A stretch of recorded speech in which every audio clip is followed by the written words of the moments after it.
Hi there, welcome to PlotCraft. Today, we're unraveling the eerie and suspenseful mystery of the others. Brace yourself for a chilling journey filled with supernatural secrets and psychological twists. Dim the lights, grab your popcorn, and let's dive in. Grace Stewart, a deeply religious woman, lives in an isolated mansion on the British island of Jersey after World War II. She is fiercely protective of her two children, Anne and Nicholas, who suffer from an extreme sensitivity to light. To protect them, she enforces strict rules: curtains must remain closed, and doors must never be opened unless the previous one is shut. The house remains cloaked in darkness, adding to the eerie atmosphere. Three new servants arrive: Mrs. Bertha Mills, the housekeeper, Mr. Edmund Tuttle, the gardener, and Lydia, a mute maid. They seem oddly familiar with the house and its peculiar rules. Grace instructs them on the strict regimen, but the servants exchange knowing glances, hinting at something they're not revealing. Grace is a strict Christian mother who raises her children with unwavering religious teachings. Every night, she tells them stories of Christian martyrs, emphasizing faith and obedience. When Anne questions the logic of dying for Christ instead of lying,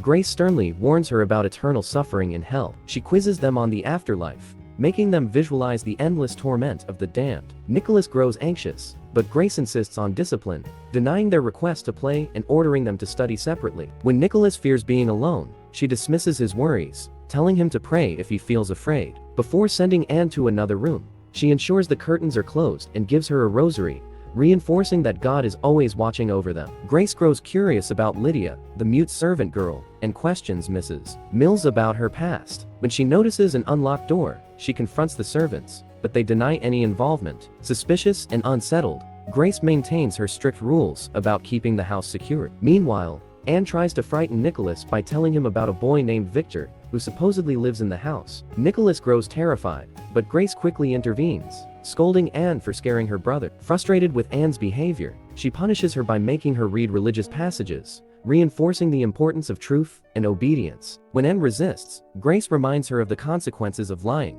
threatening her with eternal damnation. One night, Grace hears strange noises coming from upstairs. Confused, she checks outside and realizes all the servants are accounted for, meaning no one should be inside. Alarmed, she rushes upstairs to investigate, but finds nothing. Still, she grows increasingly paranoid, convinced that intruders, possibly Nazis, have entered her home. Anne, meanwhile, mentions seeing an old woman, which unsettles Grace further. She orders the servants to search the entire house, determined to uncover the source of the disturbances. However, their search yields no answers. Later, Grace stumbles upon an old album filled with photographs of people with their eyes closed. When she asks Mrs. Mills about it, the servant calmly explains that they are not asleep, they are all dead. The revelation shakes Grace, as she struggles to process the eerie presence that seems to linger in her home. Early in the morning, Grace decides to visit the village priest, hoping he can bless the house and rid it of the strange occurrences. Determined, she steps into the thick mist surrounding the estate, but as she wanders through the fog, she stumbles upon a familiar figure: her husband, Charles. Shocked and overwhelmed, Grace rushes to him, bracing him in disbelief. She had been told there was no hope,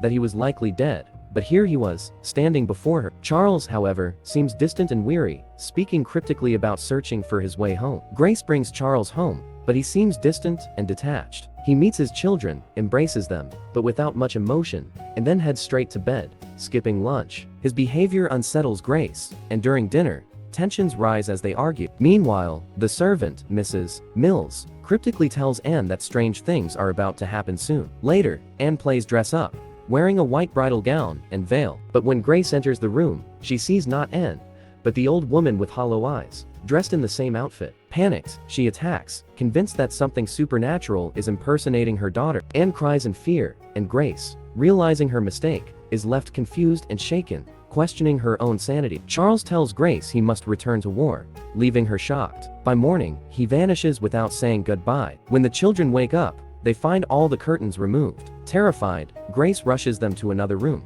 only to find it also exposed to daylight. Strangely, nothing happens to them. Furious, Grace assumes the servants removed the curtains and fires them. Meanwhile, Anne and Nicholas argue, with Anne insisting their mother has gone mad. Determined to find their father, Anne sneaks out, and Nicholas follows. In the mist, they discover a graveyard with the names of the three servants. Just as the realization dawns, the servants appear behind them. Terrified, the children run home as the servants ominously follow. At the same time, Grace finds an old photograph of the servants with their eyes closed, confirming they are ghosts. The servants reach the house, confronting Grace. She demands they leave, but they warn her that the true intruders, the ones who removed the curtains, are inside, waiting for her. As Grace frantically searches for her children, the old woman, who had been communicating with them, opens the cupboard door where they were hiding. The children scream in terror as the woman, along with a group of people, tries to talk to them. Inside the room, the old woman gently asks Anne and Nicholas why they are afraid. The children, trembling, refuse to speak at first. The woman insists, pressing them about what happened in that house.